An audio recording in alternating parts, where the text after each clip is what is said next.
ನಮಸ್ಕಾರ ಎಲ್ಲರಿಗೂ ಚಕ್ರವರ್ತಿ ಯೂಟ್ಯೂಬ್ ಚಾನಲ್ಗೆ ಸ್ವಾಗತ ಮತ್ತು ಸುಸ್ವಾಗತ. ಸೌಜನ್ಯ ಪರ ಹೋರಾಟಗಾರರಿಗೆ ಚಕ್ರವರ್ತಿ ಮಾಡ್ತಕ್ಕಂಥ ನಮಸ್ಕಾರಗಳು. ಏನೋ ಒಂದು ಸುದ್ದಿ ಕೇಳ್ಪಟ್ಟೆ, ವೀರೇಂದ್ರ ಹೆಗಡೆ ಅವರು ಧರ್ಮಸ್ಥಳದ ಧರ್ಮಾಧಿಕಾರಿ, ರಾಜ್ಯಸಭಾ ಸದಸ್ಯರು, ಆಮೇಲೆ ರಾಷ್ಟ್ರಪತಿ ಆಕಾಂಕ್ಷಿಗಳು, ನಮ್ಮ SKDRDPನ ಮುಖ್ಯಸ್ಥರು ಹಾಗೂ ಇನ್ನುಳಿದ ಎಲ್ಲ ಘಟನೆಗಳಿಗೂ ಕೂಡ ಅವರೇ ಮುಖ್ಯಸ್ಥರು. ಅವರು ವೀಲ್ ಚೇರ್ ಮೇಲೆ ಕೂತಿದ್ದಾರೆ ತಂದು ಕೇಳ್ಪಟ್ಟೆ. ನೋಡ್ರಿ, ವಯೋಸಹಜ ಕಾಯಿಲೆ ಪ್ರತಿಯೊಬ್ಬರಿಗೂ ಕೂಡ ಏನಪ್ಪ ಅಂದ್ರೆ ವೀಲ್ ಚೇರ್ ಮೇಲೆ ಕುಣಿಸ್ತದ, ಅದ್ರ ಜೊತೆಗೆ ಚಟ್ಟದ ಮೇಲೂ ಕೂಡ ಕುಣಿಸ್ತದ, ನೋ ಪ್ರಾಬ್ಲಮ್. ಆದ್ರೆ ನಾನು ವೀರೇಂದ್ರ ಹೆಗಡೆ ಅವ್ರ ಹತ್ರ ಕೇಳ್ಕೊಳ್ಳೋದು ಇಷ್ಟ ಅಲ್ಲ. ನಾನು ಕೂಡ ಧರ್ಮಸ್ಥಳದ ಮಂಜುನಾಥನ ಆಶೀರ್ವಾದದಿಂದನೇ ಹುಟ್ಟಿರೋದು. ನಾನು ಕೂಡ ಒಬ್ಬ ಹಿಂದೂ ಧರ್ಮದ ವ್ಯಕ್ತಿಯೇ.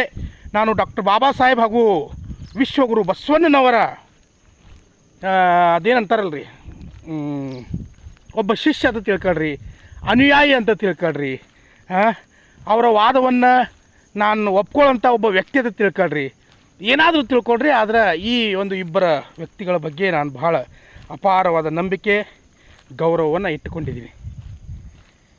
ಸೊ ವೀರೇಂದ್ರ ಹೆಗಡೆ ಅವರಲ್ಲಿ ಕೇಳ್ಕೊಳ್ಳೋದು ಇಷ್ಟ ಅಲ್ಲ, ದಯವಿಟ್ಟು ವೀಲ್ ಚೇರ್ ಮ್ಯಾಗ ಬಂದಿದ್ದೀರಿ. ವೀಲ್ ಚೇರ್ದಿಂದ ನೆಕ್ಸ್ಟ್ ಯಾವ ಸ್ಟೇಜ್ ಅನ್ನೋದು ನನಗಂತೂ ಗೊತ್ತಿಲ್ಲ. ದೇವ್ರು ನಿಮ್ಮನ್ನು ಇನ್ನೂ ಸ್ವಲ್ಪ ದಿನ ಭಾಳ ಚಂದ ಇಡಬೇಕಂತಂದು ಆಸೆ ಅದ ನನಗೆ. ಯಾಕಂದ್ರೆ ಈ ಒಂದು ಪ್ರಕರಣದಲ್ಲಿ ನಿಮಗೆ ಗೆಲುವು ಸಿಗಬೇಕು ಮಿಸ್ಟರ್ ವೀರೇಂದ್ರ ಹೆಗಡೆ ಅವರೇ. ಈ ಒಂದು ಪ್ರಕರಣದಲ್ಲಿ ನಿಮಗೆ ಗೆಲುವು ಸಿಗಬೇಕು. ಹೌದು, ಇಲ್ಲ ನಾವು ಅನ್ಯಾಯಗಳನ್ನು ಮಾಡಿಲ್ಲ, ಅತ್ಯಾಚಾರಗಳನ್ನು ಮಾಡಿಲ್ಲ, ಭೂ ಕಬಳಿಕೆಯನ್ನು ಮಾಡಿಲ್ಲ, ಯಾರಿಗೂ ಕೂಡ ನಾವು ಅನ್ಯಾಯವನ್ನು ಮಾಡಿದೆ, ಇಷ್ಟೊಂದೆಲ್ಲ ನಾನು ಸ್ವತಃ ದುಡಿದು ಬೆವರು ಹರಿಸಿ ನಾ ಇಷ್ಟೊಂದು ಸಂಪಾದನೆಯನ್ನು ಮಾಡಿದ್ದೀನಿ ಅಂತಂದು ಕೋರ್ಟ್ ತೀರ್ಪು ಕೊಡಬೇಕು. ಕೋರ್ಟ್ ತೀರ್ಪು ಕೊಟ್ಟ ನೀವು ಅದರಲ್ಲಿ ಗೆಲುವು ಸಾಧಿಸ್ಬೇಕು. ಇಲ್ಲ ಅಂತ ಇಟ್ಕೊಳ್ರಿ. ಏನು ಮಾಡ್ಬೇಕಂದ್ರೆ, ಕೊಂದವರು ಯಾರು ಅನ್ನೋ ಪ್ರಶ್ನೆಗೆ ನಿಮ್ಮ ಬಾಯಿಂದ ಉತ್ತರ ಸಿಗಬೇಕು. ಅದು ನಿಮ್ಮ ಬಾಯಿಂದ ಸಿಗೋದಿಲ್ಲ. ಮುಂದೊಂದು ದಿನ ಏನಪ್ಪ ಅಂದ್ರೆ ಎಲ್ಲ ಅನ್ಯಾಯಗಳನ್ನು ಹೊತ್ಕೊಂಡು ಕರ್ನಾಟಕದ ಜನ ನಿಮ್ಮನ್ನು ಏನು ದೇವರು ಅಂತಂದು ಪೂಜಾ ಮಾಡ್ತಾ ಇದ್ರಲ್ಲ, ನಿಮ್ಮನ್ನು ದೇವರು ಅಂತಂದು ಏನು ಪೂಜಾ ಮಾಡ್ತಾ ಇದ್ರಲ್ಲ, ನಿಮ್ಮನ್ನು ಚೀತು ಅಂತ ಉಳ್ಬೇಕು. ಇದ್ರೆ ಆಗಬೇಕು. ಒಂದು ನಿಮಗೇನಾಗಬೇಕಪ್ಪ ಅಂದ್ರೆ ನ್ಯಾಯ ಸಿಗಬೇಕು, ನೀವು ಎಲ್ಲ ಆರೋಪಗಳಿಂದ ಮುಕ್ತರಾಗಬೇಕು. ಅದು ನನ್ನ ಅನಿಸಿಕೆ ಕೂಡ ಹೌದು. ಇಲ್ಲ, ನಿಮ್ಮಲ್ಲೇ ಇರ್ತಕ್ಕಂಥ, ನಿಮ್ಮ ಮಧ್ಯದಲ್ಲೇ ಇರ್ತಕ್ಕಂಥ, ಧರ್ಮಸ್ಥಳದಲ್ಲೇ ಇರ್ತಕ್ಕಂಥ ಅತ್ಯಾಚಾರಿಗಳನ್ನು ನೀವು ಹಿಡಿದುಕೊಟ್ಟು ನಿಮ್ಮ ಮೇಲಿರ್ತಕ್ಕಂಥ ಕಳಂಕವನ್ನು ನೀವು ತೆಗೆದುಕೊಳ್ಬೇಕು. ಸೊ ಇವೆರಡು ಮಾಡೋವರೆಗೂ ಕೂಡ ನೀವು ವೀಲ್ ಚೇರ್ ಮೇಲೆ ಹೆಂಗದಿರಲ್ಲ ಹಂಗೆ ಇರಬೇಕು ಅನ್ನೋ ಆಶಾಭಾವನೆ ನಂದು ಅಷ್ಟೇ ಅಲ್ಲ, ಇಡೀ ಕರ್ನಾಟಕದ ಜನತೆಯ ಆಶಾವಾದ ಕೂಡ ಹೌದು. ಸೊ ಅದಕ್ಕಾಗಿ ನಾನು ಹೇಳೋದು ಇಷ್ಟ ಅಲ್ಲ,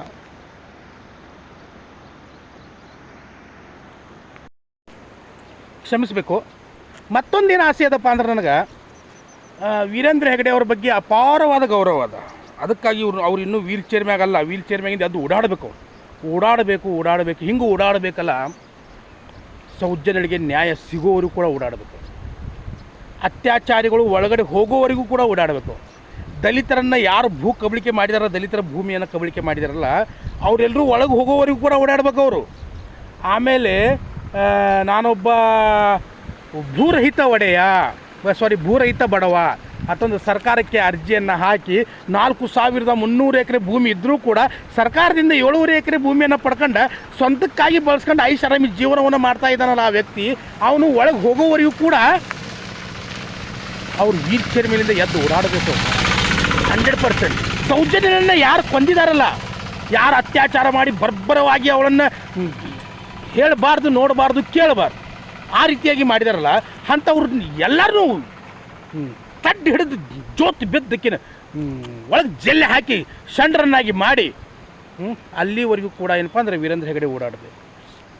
ವೇದವಲ್ಲಿ, ಪದ್ಮಲತಾ, ಯಮುನಾ, ನಾರಾಯಣ್ ಇವ್ರನ್ನ ಯಾರ್ಯಾರು ಕೊಂದಿದಾರಲ್ಲ ಅವ್ರು ಎಲ್ಲರೂ ಕೂಡ ಜೈಲು ಶಿಕ್ಷೆ ಅನುಭವಿಸುವವರೆಗೂ ಕೂಡ ವೀರೇಂದ್ರ ಹೆಗಡೆ ಓಡಾಡಬೇಕು. ಯಾಕೆ ಓಡಾಡಬೇಕಂದ್ರೆ, ಧರ್ಮಾಧಿಕಾರಿ ಅವರು ವೀರೇಂದ್ರ ಹೆಗಡೆ ಅವರು ಧರ್ಮಾಧಿಕಾರಿ. ಅವ್ರ ಮುಂದೆ ಇದೆಲ್ಲ ಶಿಕ್ಷೆಗಳು ಪ್ರಕಟ ಆಗಬೇಕು, ಅವ್ರಿಗೆ ಗೊತ್ತಾಗಬೇಕು ನಾನು ಏನು ಮಾಡಿದ್ನಿ, ಇದು ಏನು ಆಯ್ತು ತಂದು ಗೊತ್ತಾಗಬೇಕು. ಅಲ್ಲಿವರೆಗೂ ಕೂಡ ಅವ್ರು ಬದುಕಿರ್ಬೇಕು. ಇಲ್ಲ ಇದೆಲ್ಲ ಪ್ರಕರಣಗಳು ಸುಳ್ಳು, ಇದು ಎಲ್ಲ ಸುಳ್ಳು. ವೇದವಲ್ಲಿ ತಾನಾಗೆ ಸತ್ಲು, ಯಮುನಾ, ನಾರಾಯಣ ಆಗಿರ್ಬೋದು, ಆಮೇಲೆ ಪದ್ಮಲತಾ ಆಗಿರ್ಬೋದು, ಆಮೇಲೆ ನಮ್ಮ ಸೌಜನ್ಯ ಆಗಿರ್ಬೋದು, ಇನ್ನುಳಿದು ಎಷ್ಟೋ ಅಮಾಯಕ ಸಾವು ನೋವುಗಳು ಏನು ನರಳಾಗದವಲ್ಲ ಧರ್ಮಸ್ಥಳದ ಬಂಗಲೆ ಗುಡ್ಡದಲ್ಲಿ, ಇದೆಲ್ಲವೂ ಕೂಡ ತಾನಾಗೆ ನಡೆದಿದ್ದು. ಇದೆಲ್ಲವೂ ಕೂಡ ಪ್ರಕೃತಿ ವಿಸ್ಮಯ. ಇದು ನಿಸರ್ಗಕ್ಕೆ ಸಂಬಂಧಪಟ್ಟಿರ್ತಕ್ಕಂಥದ್ದು. ಹಿಂಗೆ ಏನಾದರೂ ಇದ್ದರೆ ಅದು ವೀರೇಂದ್ರ ಹೆಗಡೆ ಅವ್ರಿಗೆ ಗೆಲುವು ಸಿಗಲಿ, ಅವ್ರಿಗೆ ಗೆಲುವು ಸಿಗಬೇಕು. ಎಸ್.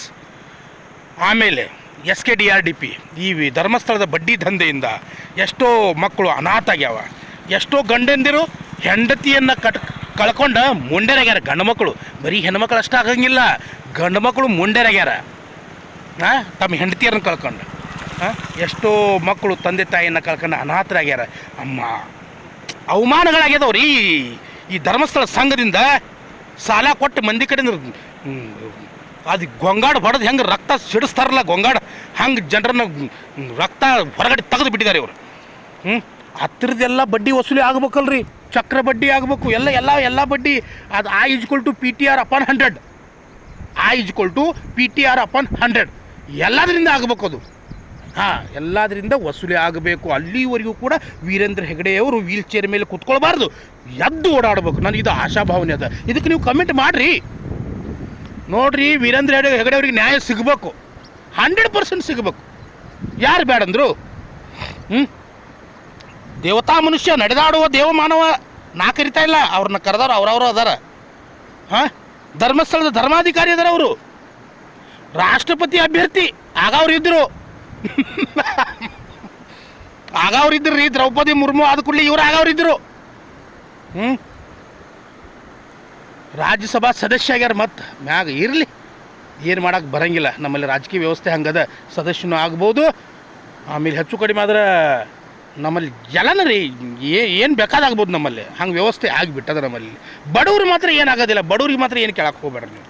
ಸೌಜನ್ಯ ಬಡ ಹೆಣ್ಮಗಳಲ್ಲ, ಅವಳ ಮೇಲೆ ಅತ್ಯಾಚಾರ ಆಯ್ತಲ್ಲ, ಅವಳು ಹಿಂದೂ ಧರ್ಮದವಳಲ್ಲ, ಅವಳ ಅತ್ಯಾಚಾರ ಅಲ್ಲ, ಅವಳಂಥ ಹೆಣ್ಣು ಮಕ್ಕಳು ಸಾವಿರಾರು ಜನ ಸತ್ತರು.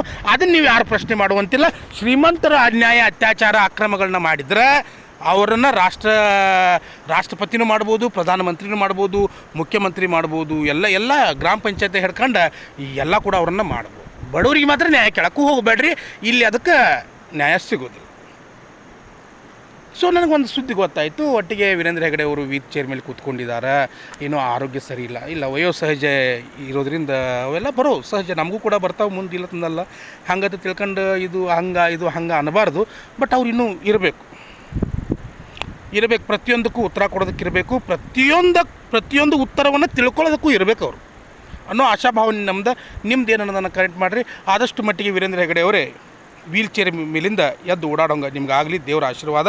ಅಣ್ಣಪ್ಪ ಸ್ವಾಮಿ, ಮಂಜುನಾಥ ಸ್ವಾಮಿ ನಿಮ್ಮ ಮೇಲೆ ದಯೆಯನ್ನು ತೋರಿಸಲಿ ಅಂತಂದು ಹೇಳ್ತಾ ಈ ವಿಡಿಯೋನ ಇಲ್ಲಿಗೆ ಮುಗಿಸ್ತಾ ಇದ್ದೀನಿ. ಮತ್ತೆ ಬರ್ತೀನಿ. ಜೈ ಹಿಂದ್, ಜೈ ಕರ್ನಾಟಕ.